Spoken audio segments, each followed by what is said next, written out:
내가 이렇게 늙어 보여? 얼굴색이 내 외모 나이에 좀 영향을 줄 수 있겠구나. 그래서 연예인들이 얼굴을 하얗게 하려고 그렇게 노력을 하는구나. 자외선을 피하려고 노력을 하는구나. 얼굴색을 결정하는 데 있어서 가장 중요한 게 자외선이고, 노화의 원인을 막아주는 것도 자외선이기 때문이에요. 우리가 연예인처럼 하얀 피부를 갖기 위해서는 어떤 자외선을 피해야 하는지, 어떤 선크림을 골라야 하는지 모두 알려드리도록 하겠습니다.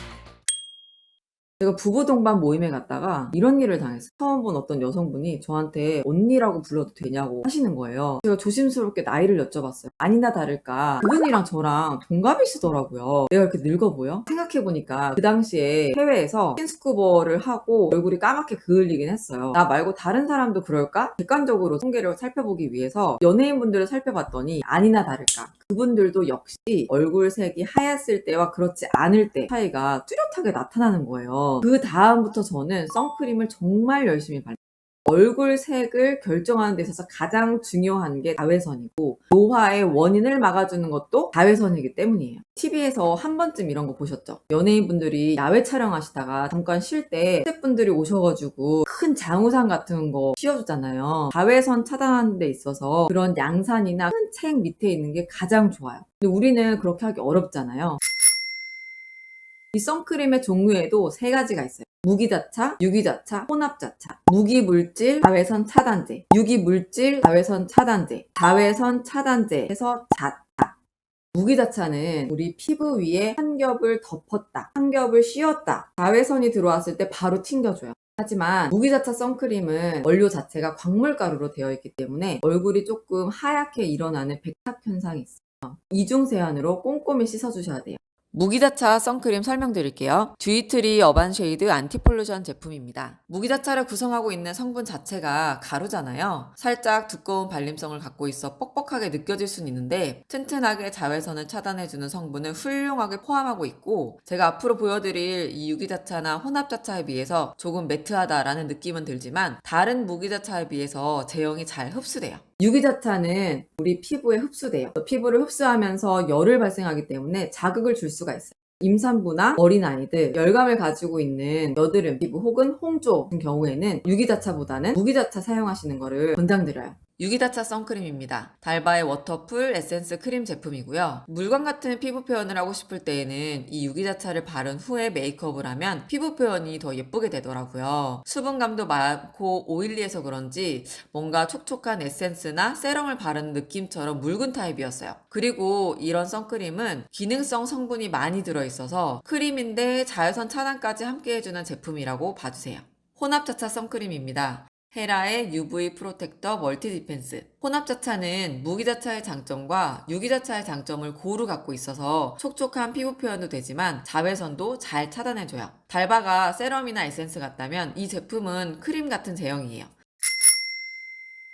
우리나라 사람들의 99%는 알고 있지만 99%가 실천하지 않고 있는 단 한 가지, 바로 선크림을 덧발라주시는 건데요. 선크림은 바르는 양보다 덧발라주시는 게 훨씬 중요해요. 무기자차랑 유기자차랑 바르는 방법도 달라요. 무기자차는 피부에 한 겹의 이불을 덮었기 때문에 바르는 순간 차단이 돼서 외출하셔도, 하지만 유기자차는 피부에 흡수되는 시간 동안 기다려야 되기 때문에 바르고 나서 20분에서 30분 후에 외출하셔야 돼요. 우리가 만약에 유기자차를 바르고 바로 외출을 해버리시면은 외출하는 그 시간 동안 모든 자외선을 내 피부가 맞는다고 보시면 돼요. 노화가 진행이 되고 있겠죠. 자, 선크림에서 손가락 2마디 정도의 선크림을 바르라고 해요. 500원 동전만큼의 많은 양을 바르라고 하는데 그렇게 많이 바르기 쉽지 않아요. 선크림 바르고 메이크업까지 하면은 때처럼 밀리기도 하거든요. 그래서 저는 아침에 일어나서 세수하고 기토한 다음에 반은 얼굴에 바르고 반은 목에 발라요. 그러나 밥 먹고 머리하고 뭐 옷 입고 양치하고 메이크업하기 바로 직전에 한 번 더 덧발라주고.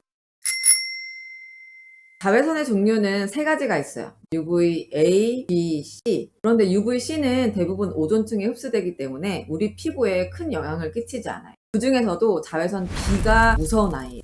자외선 B는 짧고 강하기 때문에 우리 피부에 바로 표현이 돼요. 열감이 있거나 아니면 화상을 입는 거는 이 자외선 B 때문이라고 보시면 돼요. 이 짧고 강한 자외선 B를 막아주는 방어력을 표시한 게 SPF로 보시면 되는데요. 우리나라에서는 SPF 50에서 50 플러스 이상 사용하시면 돼요. 그런데 내가 여행을 가서 여행 짐을 쌀 때 우리나라 사용하는 선크림 SPF 50을 사용하시게 되면 부족할 수 있어요. 그럴 때에는 그 나라에 있는 선크림 100이나 120을 사용하시거나 우리나라에서도 구매하셔서 가주셔야 돼요. 자외선 A는 B보다는 약하지만 깊게 침투하는 생활 자외선이라고 보시면 돼요.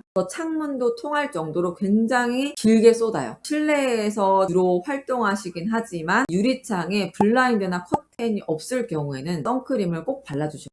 자외선 A는 생활 자외선이긴 하지만 우리 노화에 주된 요인이기 때문에 자외선 A도 잘 막아주셔야 돼요. 프로텍션 A, PA라고 하는데 우리나라에서는 PA 3개에서 4개 이상 사용해 주시면 돼요. 피부가 민감하고 예민하신 분들이라면 선크림을 고르실 때 그리고 선크림 바르실 때 유의해야 할 사항이 있어요. 현재 내 피부가 굉장히 민감해졌고 트러블도 올라와 있고 열감도 있는데 실내에서 활동하는 시간이 대부분이야 라고 한다면 저는 선크림보다는 수분크림이나 팩을 통해서 피부 장벽을 보호하고 내 피부에 수분을 많이 공급해줘서 열감을 떨어뜨려주고 피부 장벽을 단단하게 하는 걸 전 더 권하고 싶어요. 나에게 맞는 선크림으로 매일 올바르게 바르고 이중세안하셔서 건강하고 아름다운 피부 만들도록 해요. 앞으로도 좋은 정보 많이 나누도록 할게요. 오늘도 촉촉한 하루 보내세요.